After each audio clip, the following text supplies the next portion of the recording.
Well, hello, everyone, and welcome to another edition of Commonsense Conversations with the Alliance for Gun Responsibility. It's really hard to believe that it's already December and that it's time to talk about the 2022 legislative session. We released our policy agenda just this morning, and I'm really glad to welcome my colleagues Rebecca and Tremayne here to join me in talking all things session today. Rebecca is the founder and principal at RNJ Strategies and our trusted policy expert. And Tremayne Edwards is our education and engagement director, who is getting ready for his first legislative session here in Washington. Thank you both for being here. Thanks, Renee. Thanks for having me.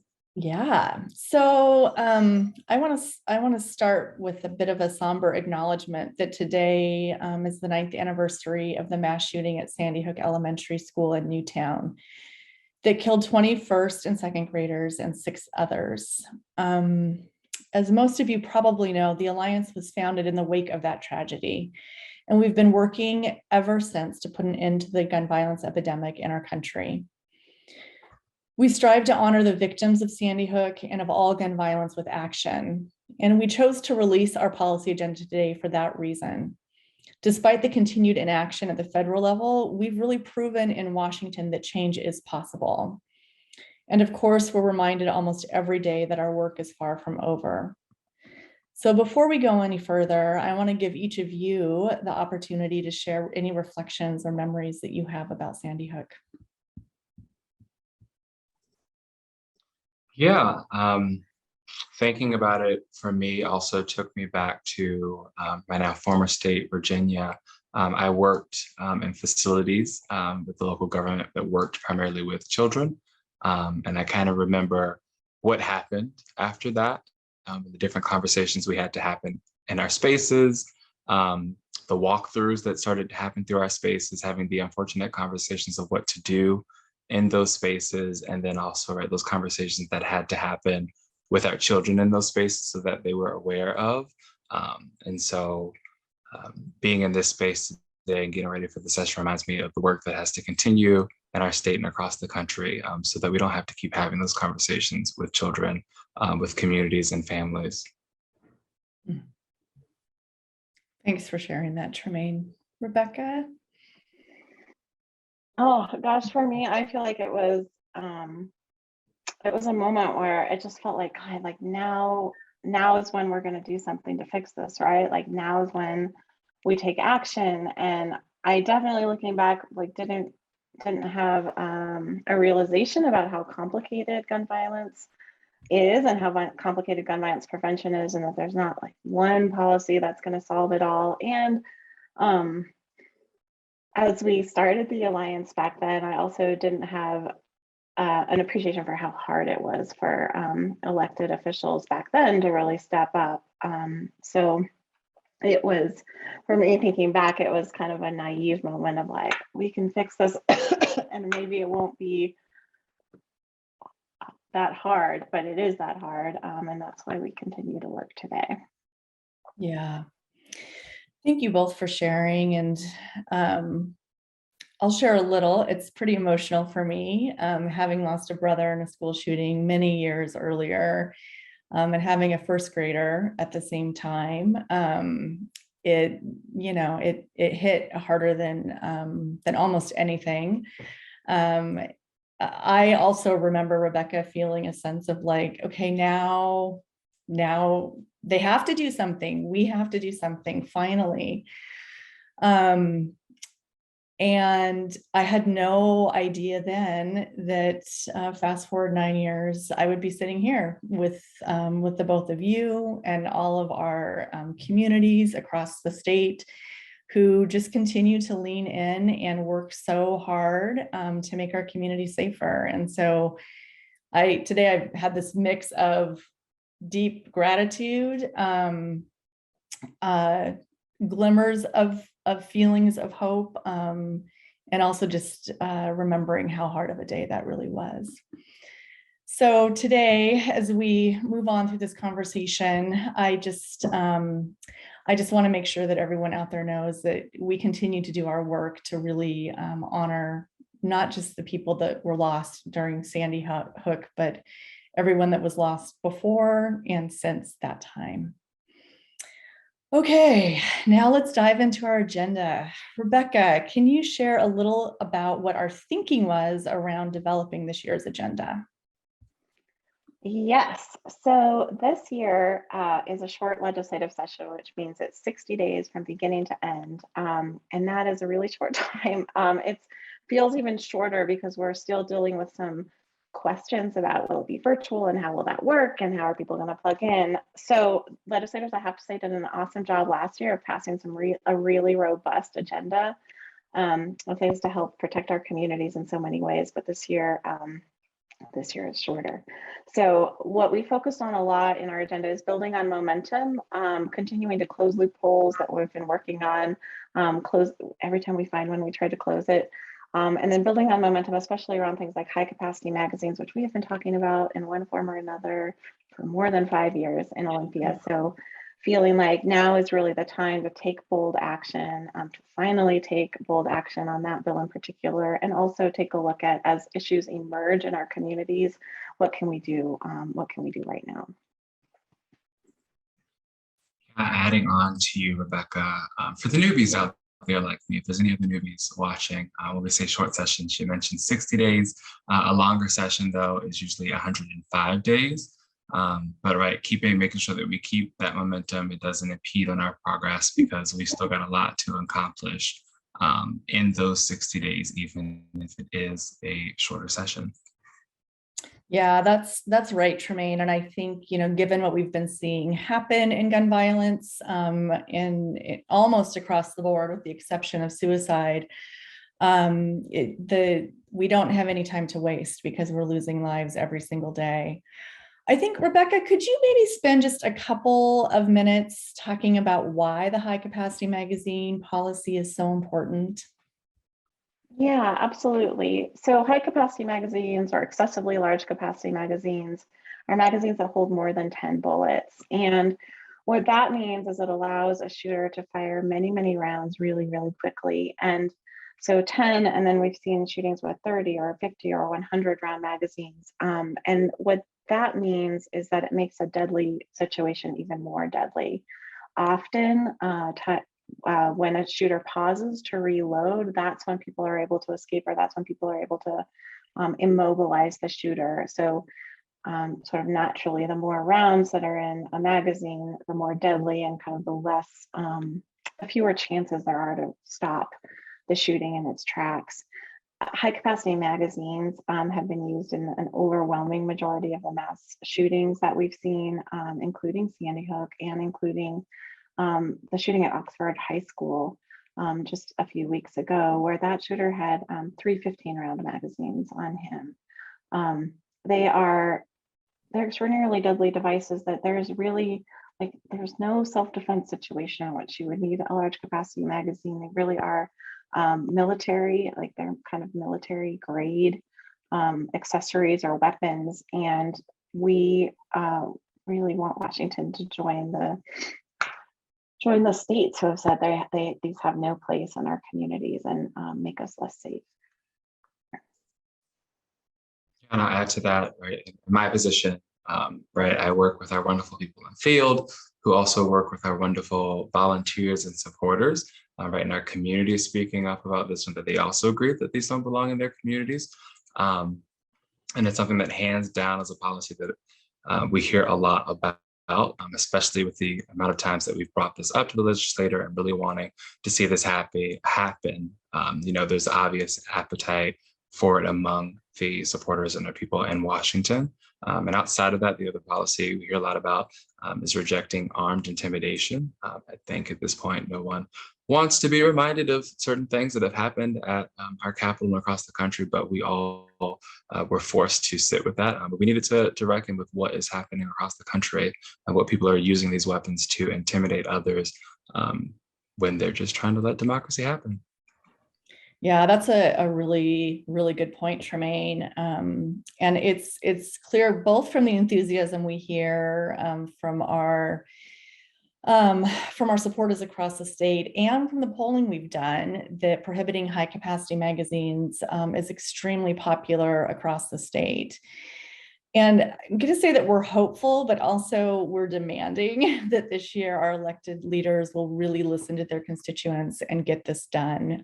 It's past time, and we look forward to supporting them and doing that. Rebecca, back to the sort of armed intimidation, can you tell us about what that policy is going to look like this year? Yeah, that's another one that we hear a lot about, and as Tremayne said, was in many of like up front and up close and personal last year. We know that firearms in dangerous hands are dangerous, and also guns in high tension situations just can turn a situation that's tense into a deadly situation. So last year, the legislature passed a great bill which said, you know what, open carry, armed intimidation at the state capitol really hinders our ability to have democracy work. Also, it also said, you know what, at protests and demonstrations, like that is not a place where open carry makes sense. After we passed that bill, we heard a lot from a number of other local officials and others and community members who said, you know, there's other places too, like school board meetings, that's no place for open carry, armed intimidation.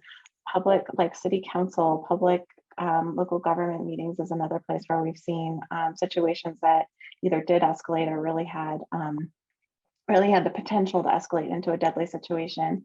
And then polling places and places where ballots are counted. We're an all-mail ballot state, but we do have some situations where there are polling places where folks who can't mail in a ballot can go there, and also we're do ballot counting, which we've heard from folks who said we had a lot of trouble getting people to volunteer to count ballots because of this fear that there would be armed protesters there, and what that could escalate into. So we've got some great champions. We have great champions working on high capacity magazines. We've got great champions working on the open carry armed intimidation issues. And it's something that I think our elected leaders, both of those are things that our elected leaders see as real priorities for this year. Yeah, and that is great. I think we all share in the sentiment that access to democracy has to be a high priority. Another area that we're building on previous progress is in the ghost gun space. And Rebecca, back to you, policy expert. Could you talk a little bit about what that's looking like for us going into next session? Yeah, so I'm actually going to rewind back to the beginning of the Alliance for a second. The very first thing that we worked on and that the public in Washington State really came together on was saying background checks are important. It is important. We have decided as a community that there are certain things that people may have done in their past, like felonies, domestic violence, other things that we've decided having a firearm is dangerous in those situations, and that having a background check apply no matter where you buy a gun. Because back then, you do background check if you went into Walmart or Cabela's or somewhere else to purchase a firearm, but you could at that time go on Craigslist or even to a gun show and purchase a gun with no questions asked. So we passed Initiative 594 many years ago, and have since then, increased background checks on semi-automatic assault rifles. Background checks are something that like overwhelming majority of Washingtonians support. And we've learned that there is a gigantic loophole, which are these that we call them ghost guns. They're kits that you can buy online. Some dealers sell them. You can buy them at gun shows, and it's essentially like a kit that includes every single component of a firearm. They don't have serial numbers, they can't be traced, and often they'll even include the tools you need to assemble it. So it's like everything in a box that you would need to assemble a firearm, but because it's not assembled, there's no background check required. So kids can buy these, folks with protection orders, like, someone who would not be able to pass a background check can easily purchase these, and it's completely legal to do so. So we, along with Representative Liz Berry, has been our awesome champion on this issue, are taking the next step in ghost guns. We passed a ghost gun bill a couple of years ago that was really focused on the undetectable guns that were kind of 3D printed guns, which was which was a growing problem then. This is what we hear from the untraceable guns, the ghost guns that come in a kit are what we're hearing as a growing issue now. So we're excited to be working on that. The ATF at the federal level is also working on it. It really is something that people are seeing as a growing issue and one that we want to get in front of. Yeah, it really is an important policy. And I think it's a great example of the work that happens after an initial policy is passed into law. Really passing the bill or the initiative is just the first step. And we really have to make sure that the laws are working as they were meant to. So the last thing I want to be sure we highlight before we go is funding for the Office of Firearms Safety and Violence Prevention. So Rebecca, I'm going to throw it back to you just to talk about that for a minute. Yeah, so in 2020, right before we entered the strange times that we're in right now, the legislature passed a first in the nation Office of Firearms Safety and Violence Prevention, which is dedicated to getting funding out to community intervention programs, taking a look at where there are gaps in research, where there's gaps in data, and really making sure that we're I guess focusing our efforts where we're going to make the most difference. They've done great work in the last couple of years, and also in the last couple of years, while we were the first in the nation to make this investment in a statewide office, many local cities, states, other jurisdictions have started these and are making significant financial investments in especially community intervention programs, which we know are very, very effective at breaking the cycle of violence. So we are asking for significant funding for that office this year. It's something that I really think is kind of the future of the gun violence prevention movement and the gun violence prevention work. And as Renee said, we're always trying to take a look at what we do and is it effective and what can we do that would be even more effective. So funding that at significant levels where we can make those investments in communities is a huge priority this year. And I add to you, Rebecca, mentioning other cities and states around the country are starting to follow suit, and also dedicating significant funding to similar offices and other efforts to support community-based violence prevention work. Able to give a shout out to my home state. I know that Governor Northam here in Virginia just also recently announced $27 million for a gun violence prevention office, and he was even quoted, saying, no matter where you stand on gun availability or ownership, I know that everyone wants to see a reduction in gun violence. He plans to create a data-driven approach by establishing Virginia's own Center for Firearm Violence Intervention and Prevention. He's just the latest elected leader to make an announcement like that. Yeah, it's been really encouraging to see this new wave of investment in the work to address the daily gun violence that was really for so long overlooked in the GVP movement, and that we know really disproportionately impacts BIPOC communities. We're really hopeful that our elected leaders will follow suit and really prioritize increasing the investment that we're going to be making in our state to more adequately fund the Office of Firearms Safety and Violence Prevention. We're urging a minimum of a $15 million investment, and I really want to stress that as a minimum to go to the office that then will really be invested in the communities that are being most impacted by the day-to-day gun violence across our state. So we'll be asking you all to join us in that ask. So it's time to wrap up, but before we go, Tremayne, can you give our audience just a quick preview of what they can expect during session? Sure. So you can expect ultimately to hear from us, right? Legislative session is the most important time of the year for us, and we need each and every one of our supporters to be engaged in that process in order to be successful. And so the different ways that you can show your support during session, you can email your legislators, you can testify in support of gun responsibility priorities, you can attend hearings virtually this year, again, to show committee members the breadth and the depth of your support.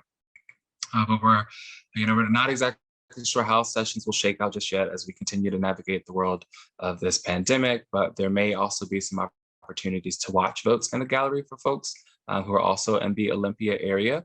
But we'll also do our very best to keep you all, updated on the latest session developments through our email list. So if you haven't already, this is my plug for you to also sign up for that list. We encourage you to sign up. And we can also drop a sign up link in the chat. And you can also sign up for text too. And I promise we use those sparingly, only for our most important actions. So if you're also interested in joining by way of text message, you text AGR to 40649. Again, that is AGR, texting AGR, to 40649. And in January, when we return into 2022, we're also holding 2 deep dives to talk directly to our volunteers about our session plans. And so those will be held in January 8th and the 11th, and we'll send out some more information there as well through email. So again, we encourage you to sign up by email so that you can get the latest in session developments, but also different ways that you can be a part of that process. But ultimately, bottom line, our legislators need to hear from you.